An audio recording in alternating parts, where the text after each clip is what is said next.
കാണൂ പരസ്യരഹിതമായ ഏറ്റവും പുതിയ എപ്പിസോഡുകൾ. മറ്റുള്ളവരെയൊക്കെ ഇങ്ങനെ ദ്രോഹിച്ചിട്ട് നാഗമാധവന് എന്ത് ലഭിക്കാൻ അർജുൻ? എനിക്കും അങ്ങനെ തന്നെ തോന്നുന്നത്. അതോ ഇനി ഒരു പക്ഷേ നിന്നെ കൊല്ലാൻ ശ്രമിക്കുമ്പോ ആരും ഇടയിൽ വരാതിരിക്കാൻ വേണ്ടി നാഗമ്മ ഇങ്ങനെ ചെയ്തതായിരിക്കുമെന്ന് എന്റെ സംശയം. ഇല്ല ഭവാനി, മാണിക്യം ക്ഷേത്രത്തിൽ നിന്ന് എടുത്തുകൊണ്ട് മാത്രമാണ് നാഗദേവത എന്നെ കൊല്ലാൻ ശ്രമിക്കുന്നത്. പക്ഷെ ഒരു തെറ്റും ചെയ്യാത്ത നിങ്ങളെന്തിനാ നാഗദേവത കൊല്ലാൻ ശ്രമിക്കുന്നത്? അങ്ങനെയാണെങ്കിൽ തന്നെ 2 തവണ എന്നെ കൊല്ലാൻ നോക്കുമ്പോഴും നീയല്ലേ അതിന്റെ ഇടയിലോട്ട് വന്ന് എന്നെ രക്ഷിക്കുന്നത്.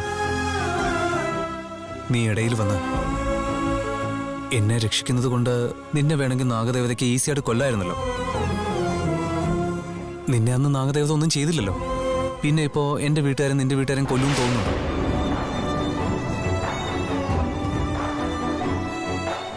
ധർമ്മത്തിനെതിരായിട്ട് നാഗദേവത ഒരിക്കലും അങ്ങനെയൊന്നും ചെയ്യില്ല ഭവാനി. പകരം വീട്ടാനായി കാത്തിരിക്കുന്നവർ നീതി, ന്യായം, സത്യമൊന്നും നോക്കാറില്ല. അതൊന്നും ചിന്തിക്ക പോലുമില്ല. നാഗമാതാവും അങ്ങനെ ഒരു അവസ്ഥയിലായതുകൊണ്ട് തന്നെ ഇതൊന്നും ചിന്തിച്ചു കാണാൻ വഴിയില്ലെന്നാണ് എനിക്ക് മനസ്സിലാവുന്നത്. അർജുൻ, ഭവാനി, എന്തിനാണ് അവരെ വിളിക്കുന്നേ? അവര് വരട്ടെ മുത്തശ്ശി, പറയാം. അർജുൻ, ഇങ്ങോട്ടൊന്ന് വരൂ. വരുന്നു ഏട്ടാ.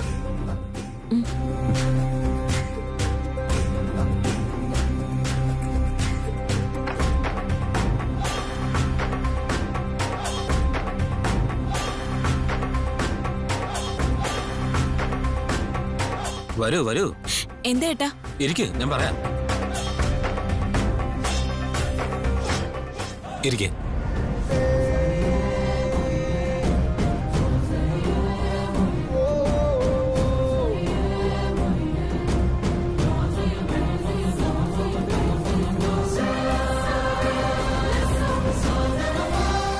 ജാതകപ്രകാരം അർജുന് മൃത്യുദോഷമുള്ള കാര്യം നമുക്ക് എല്ലാവർക്കും അറിയാം.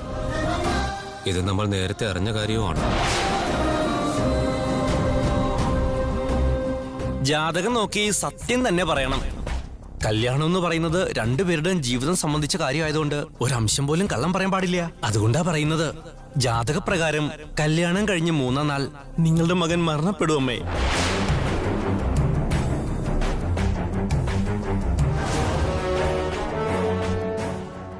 ആയുർദോഷമുള്ളത് കൊണ്ടാണ് നാഗമാതാവ് അർജുനോട് പകരം വീട്ടാനായി ശ്രമിക്കുന്നത്.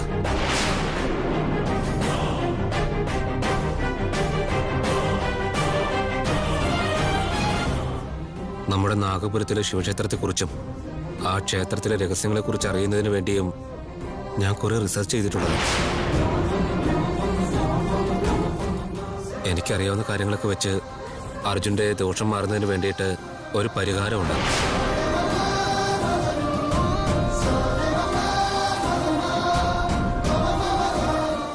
എന്താ ഏട്ടാ അത്? ശിവപുത്രിയായ മാനസാദേവിയുടെ പ്രതിമ ആ ക്ഷേത്രത്തിലുണ്ട്. ആ ദേവിയെ ദർശിക്കാൻ കഴിഞ്ഞ് ദേവിയുടെ അനുഗ്രഹവും നേടിക്കഴിഞ്ഞാൽ നാഗവംശത്തെ കൊണ്ടുള്ള ബുദ്ധിമുട്ടുകൾ അർജുന് മാറിക്കിട്ടും.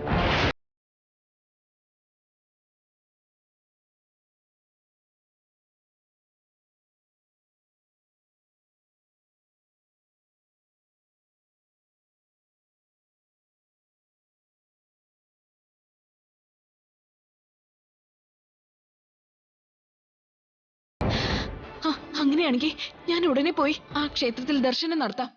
എന്നിട്ട് ഉറപ്പായും ഞാൻ ദേവിയുടെ അനുഗ്രഹം വാങ്ങും. ആ മാനസാദേവി ഒരുപാട് ശക്തിയുള്ള ദേവിയാണ്. ദർശിക്കാൻ സാധിക്കുക എന്നത് അത്ര എളുപ്പമുള്ള കാര്യമല്ല, വളരെ കഷ്ടമാണ്.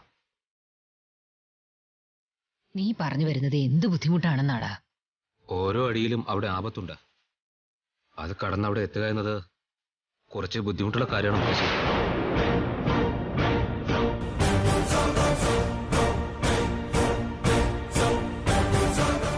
ആപത്തിനെ കുറിച്ച് ചിന്തിച്ചുകൊണ്ടിരുന്നാൽ ഒരിക്കലും ദേവിയുടെ അനുഗ്രഹം ലഭിക്കില്ല. എത്ര കഷ്ടപ്പെട്ടാലും ശരി, ഞാൻ പോവാൻ പോവാണ്. എങ്ങനെയാ പോവേണ്ടെന്ന് പറയേട്ടാ. പറഞ്ഞോളിയാ, ശിവപർവ്വതത്തെ ചുറ്റിയിരിക്കുന്ന വനാതിർത്തിയിലാണ് മാനസാദേവിയുടെ ക്ഷേത്രമുള്ളത്. എന്നാ ആ ക്ഷേത്രത്തിൽ നിങ്ങൾക്ക് എത്തണമെങ്കിൽ അതിന് നിങ്ങൾ തുരങ്കം വഴി പോകേണ്ടതുണ്ട്. ആ തുരങ്കത്തിലൂടെയുള്ള യാത്രക്കിടയിൽ ആപത്തുകൾ എവിടെ നിന്ന് വരും എന്ന് പറയാൻ കഴിയില്ല. ഘോര സർപ്പങ്ങൾ, ഉഗ്രനരികൾ എന്നിവ ആ ക്ഷേത്രത്തിന് കാവലായി ഉണ്ടാവും. ഇതുവരെയും ആ വഴി പോയവരാരും ജീവനോടെ തിരികെ വന്നിട്ടില്ല.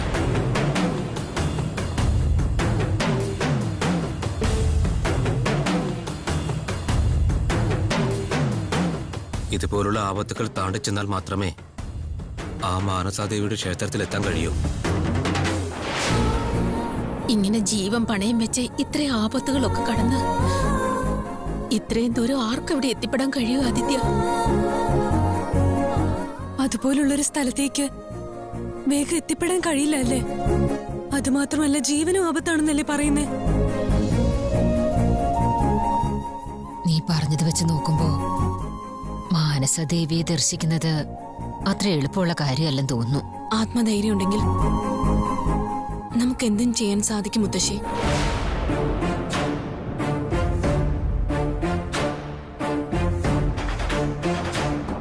ഇത്രയും ആപത്ത് നിറഞ്ഞൊരു യാത്രയാണതെന്ന് അറിഞ്ഞിട്ട് കൂടി അത് നടക്കുമെന്ന് എങ്ങനെയാ പറയാൻ കഴിയുന്നത് ഭവാനി?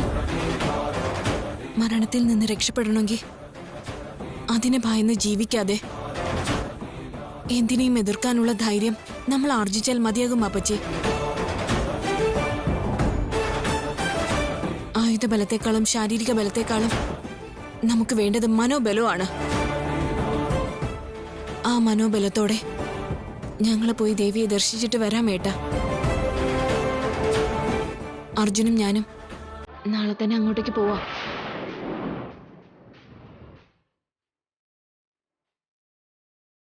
ഭവാനി, ഒന്ന് ആലോചിച്ചിട്ട് പോരെ മോളെ. ഈ ഒരു അവസ്ഥയിൽ പോകുന്നത് വളരെ റിസ്ക് ആയിട്ട് എനിക്ക് തോന്നുന്നത്. പോകുന്നത് ആപത്താണെന്ന് അറിയാവുന്നത് കൊണ്ട് എല്ലാവരും ചേർന്ന് പോവാം. വേണ്ട മുത്തശ്ശി, ഇതുപോലുള്ള സ്ഥലത്ത് പോകുമ്പോൾ ഏതെങ്കിലും ഒരാൾക്ക് ധൈര്യക്കുറവുണ്ടായാൽ പോലും അത് ചിലപ്പോൾ എല്ലാവരെയും ബാധിച്ചെന്ന് വരാം മുത്തശ്ശി.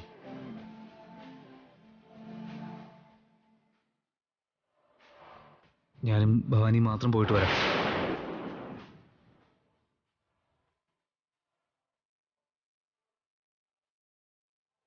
ഏട്ടാ, ഞങ്ങൾ രണ്ടുപേരും പോയിട്ട് വരാം. ആ ദേവിയെ നമ്മൾ വിചാരിക്കുമ്പോൾ കാണാൻ പറ്റില്ല മോളെ. പൗർണമിക്കും പിന്നെ വെള്ളിയാഴ്ചകളിലും മാത്രമേ ദേവിയെ ദർശിക്കാൻ സാധിക്കൂ. ഇതിന്റെ നല്ല വശം എന്താന്നാൽ നാളെ പൗർണമിയും വെള്ളിയാഴ്ചയും ഒരുമിച്ച് വരികയാണ്. നാളെ രാവിലെ 9:10 ശേഷം 11 മണി വരെ അമൃതയോഗത്തിന്റെ സമയമാണ്. ആ അമൃതയോഗം അവസാനിക്കുന്നതിന് മുന്നേ നിങ്ങൾ രണ്ടുപേരും ആ ദേവിയെ ദർശിക്കണം. ആ സമയം കഴിഞ്ഞു പോയാൽ പിന്നെ അങ്ങോട്ട് പോകുന്നതിൽ ഒരു പ്രയോജനവുമില്ല.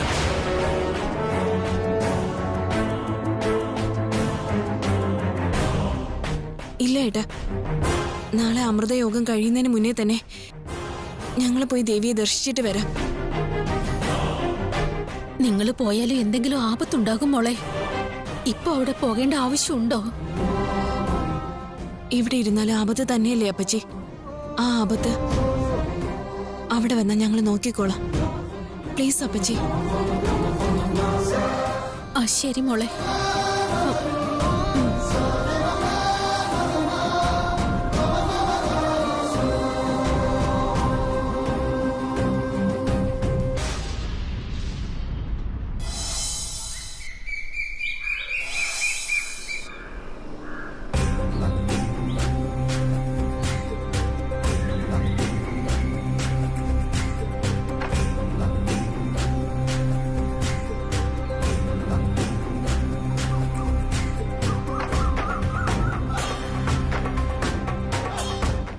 നീ എന്താ ആലോചിക്കുന്ന ഭവാനി? മാനസദേവിയുടെ ദർശനത്തിനെ കുറിച്ച് അർജുൻ. നമ്മളിപ്പോ അങ്ങോട്ടല്ലേ പോകുന്നത്?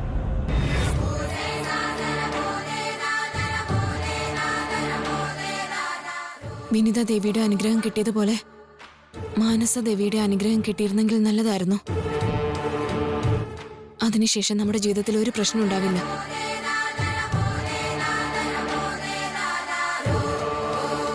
ശരിയാ ഭവാനി, നീ പറഞ്ഞത് സത്യം തന്നെ.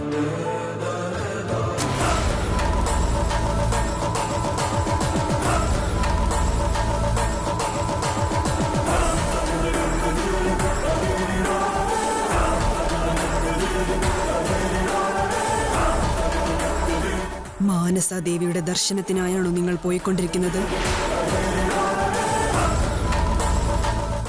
ഭവാനിക്ക് വിനതാദേവിയുടെ അനുഗ്രഹം ലഭിച്ചതുകൊണ്ട് എന്നെക്കൊണ്ട് അർജുനെ കൊല്ലാൻ കഴിയാതെ പോയി.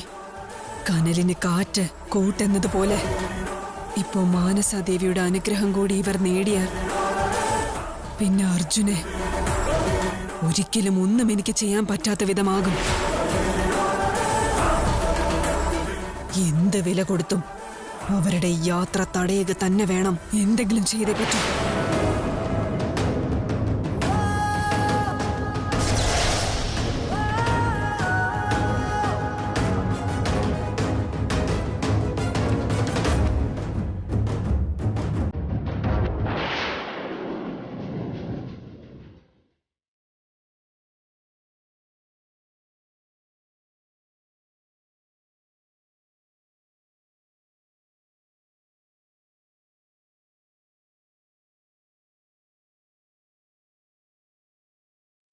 നാഗമാതാവ് നല്ല വേഗത്തിലും ദേഷ്യത്തിലും ആണല്ലോ പോകുന്നത്. ഇതിനിപ്പോ എന്താ ഉണ്ടായത്? മഹാദേവപുത്രിയായ മാനസാദേവിയുടെ ശില അവിടെയുണ്ട്. ആ ദേവിയെ ദർശിച്ച് ദേവിയുടെ അനുഗ്രഹം നേടിയാൽ നാഗകുലത്തിൽ നിന്നും ഒരു ബുദ്ധിമുട്ടും അർജുനുണ്ടാവില്ല. അങ്ങനെയാണെങ്കിൽ ഞങ്ങൾ ഉടനെ പോയി ആ ദേവിയെ ദർശിച്ച് അനുഗ്രഹം വാങ്ങിയിട്ട് വരാം ഏട്ടാ.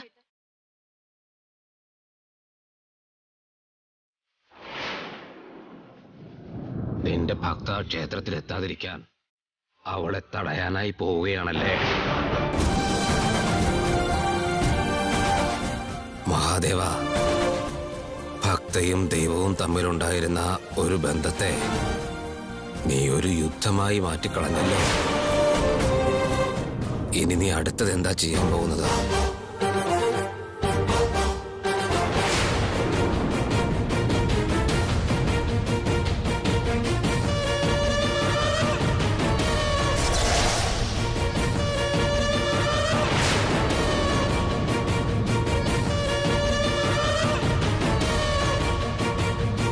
അവരെങ്ങനെ ആ ക്ഷേത്രത്തിലെത്തുമെന്ന് എനിക്കൊന്ന് കാണണം.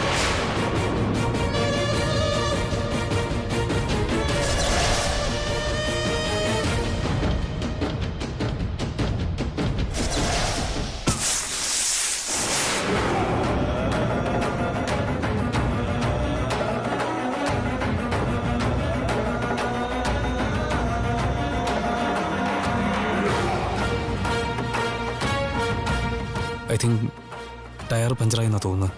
അയ്യോ, 11 മണിക്ക് മുന്നേ ദർശനം നടത്തണമെന്നല്ലേ ഏട്ടൻ പറഞ്ഞിരുന്നത്? ഇനി എന്ത് ചെയ്യും അർജുൻ? ഇയാൾ വെറുതെ ടെൻഷൻ ആവണ്ട. സ്റ്റെപ്പിനുണ്ട്, ഞാനൊന്ന് ടയർ മാറ്റിയിട്ടെ.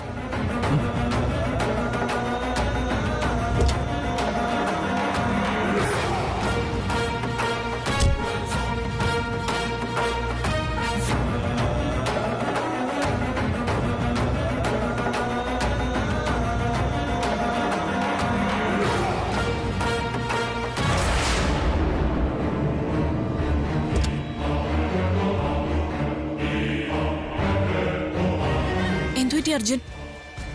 ഒരു ടയറെന്നാ വിചാരിച്ചത്, പക്ഷെ ഇപ്പോൾ 2 ടയറും പഞ്ചറാ. ഇനിയിപ്പോ എന്ത് ചെയ്യും? അതാ എനിക്ക് മനസ്സിലാവാതെ. ക്യാബ് എന്തെങ്കിലും ബുക്ക് ചെയ്യാന്ന് വെച്ചാൽ ഇവിടെ അതിനുള്ള ഫെസിലിറ്റി ഇല്ല. ഇനി ഏതെങ്കിലും മെക്കാനിക്കിനെ വിളിക്കാന്ന് വെച്ചാൽ അതും സമയമെടുക്കും. നമുക്കൊരു കാര്യം ചെയ്താലോ? ഇവിടെ നിന്ന് ടൈം വേസ്റ്റ് ചെയ്യുന്നതിന് പകരം നമുക്ക് നടന്നു പോവാം.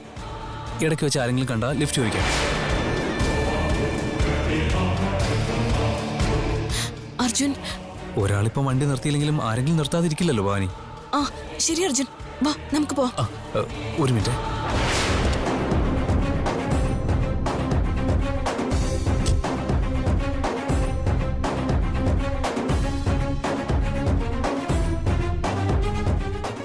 നാഗമാതാവേ, നിന്നെ നിത്യവും പൂജ ചെയ്ത് വണങ്ങുന്ന ഒരു ഭക്തയ്ക്ക് നീ തടസ്സങ്ങളാണല്ലോ ഉണ്ടാക്കുന്നത്. ഇതിൽ ജയം ആർക്കാണ് എന്നുള്ളത് കണ്ടു തന്നെ അറിയേണ്ടിയിരിക്കുന്നു.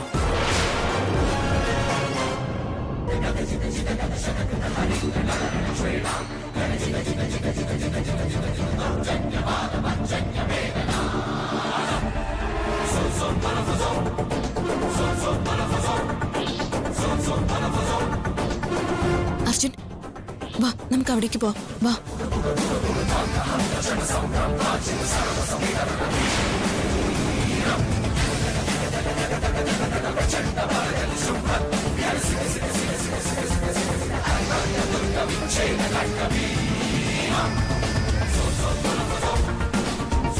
അവർ നടന്ന ആ ക്ഷേത്രത്തിലെത്തുമ്പോഴേക്കും രാഹുകാലമായിരിക്കും.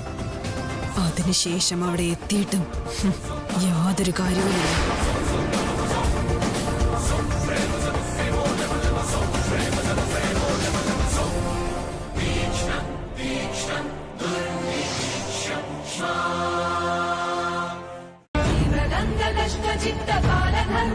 പറഞ്ഞ സമയത്തിന് തന്നെ അവിടെ എത്തണം പോവാൻ.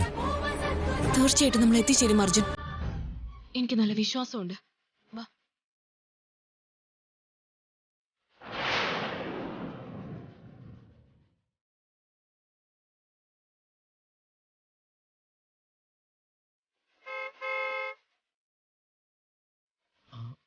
ഏതോ ഒരു വണ്ടി വരുന്നുണ്ട്. ആ അതെ Arjun.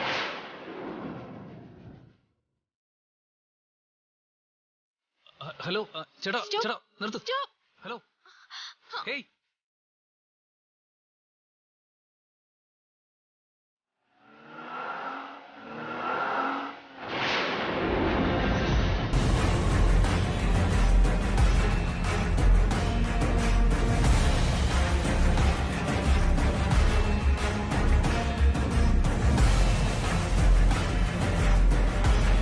Hello, hello please. Hello, hello, hello.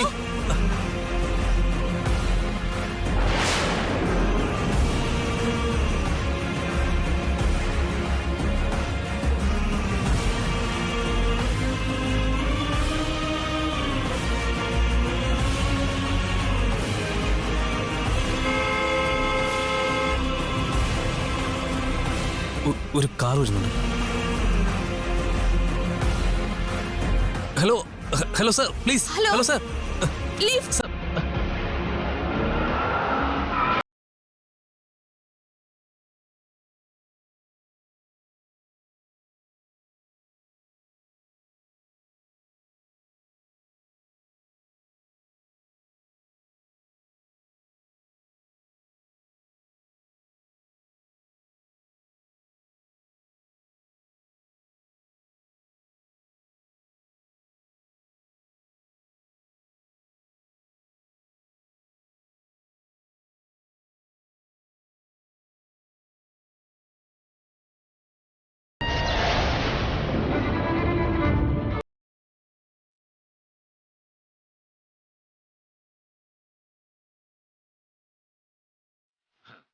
അവരാ ക്ഷേത്രത്തിൽ എത്താതിരിക്കാൻ നാഗമാതാവ് പുതിയ പദ്ധതി ഇറക്കിയ പോലുണ്ട്.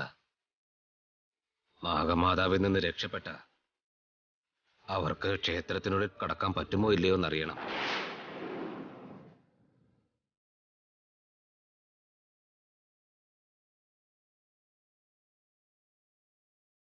നമ്മുടെ അവസ്ഥ മനസ്സിലാക്കി ലിഫ്റ്റ് തന്നതിൽ വളരെ താങ്ക്സ്. താങ്ക്സ് ഒക്കെ എന്തിനാ? ഇതൊക്കെ അത്ര വലിയ കാര്യമൊന്നുമല്ല. ഞങ്ങൾക്ക് അത്യാവശ്യമായിട്ട് ഒരു സ്ഥലത്ത് എത്താൻ വേണ്ടിയാ. ഇങ്ങനൊരു അവസ്ഥയില് ചെറിയൊരു സഹായമാണെങ്കിലും സത്യത്തിൽ ഇത് വലിയൊരു കാര്യമാ. ഞാൻ ഹെൽപ്പ് ചെയ്തിട്ടാണ് നിങ്ങൾ കാണുന്നത്. പക്ഷേ എനിക്ക് തോന്നുന്നത് ഹെൽപ്പ് ചെയ്യാനായി നിങ്ങൾ എനിക്കൊരു ചാൻസ് തന്നേട്ടാ.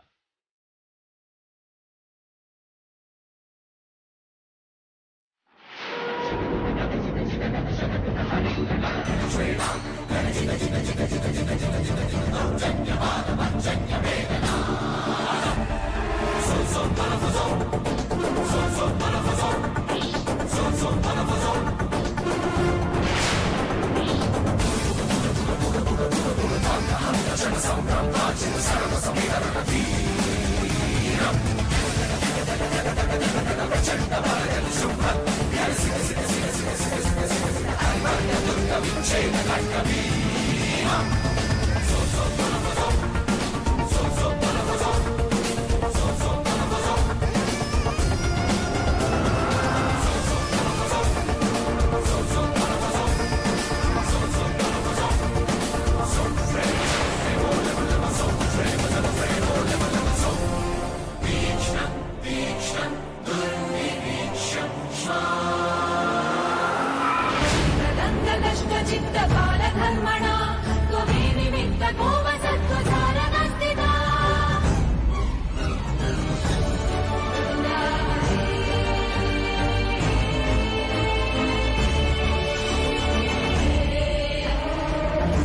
പാമ്പ്.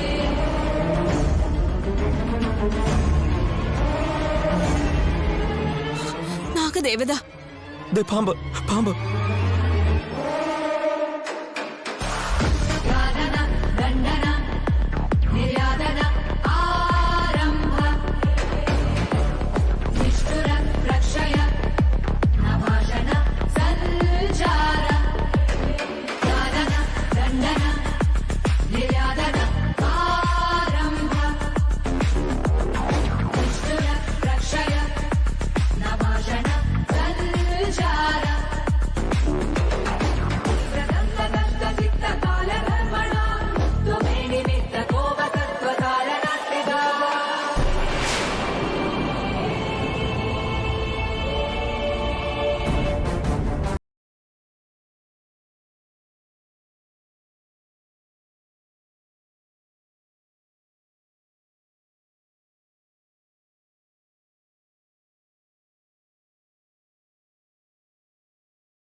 മാതാവേ, ആ വിനിത ദേവി തന്നെ ഏലസ് ഉള്ളിടത്തോളം കാലം എന്റെ ഭർത്താവിനെ ഒന്നും നിനക്ക് ചെയ്യാൻ സാധിക്കില്ലെന്ന് നിനക്ക് മനസ്സിലായതല്ലേ? അങ്ങനെ അറിഞ്ഞിട്ടുകൂടി ഓരോ പ്രാവശ്യവും നീ എന്തിനാ ഞങ്ങൾക്ക് തടസ്സമായി വരുന്നേ? ഞങ്ങള് മാനസദേവിയുടെ ക്ഷേത്രത്തിൽ പോകുന്നത് അറിഞ്ഞിട്ടാ നീ ഇവിടെ വന്നതല്ലേ?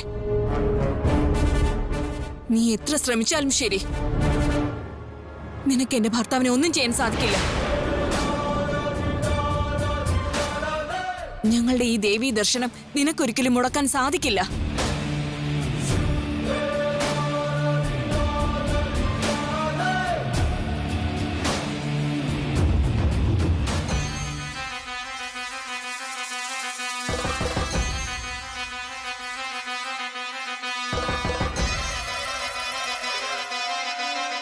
നിന്റെ ഭക്തയ്ക്ക് നിന്നെ പോലെ തന്നെ പിടിവാശിയും ആത്മവിശ്വാസവും കൂടുതലാണെന്നാ ഇപ്പൊ നല്ലപോലെ നിനക്ക് മനസ്സിലായില്ലേ?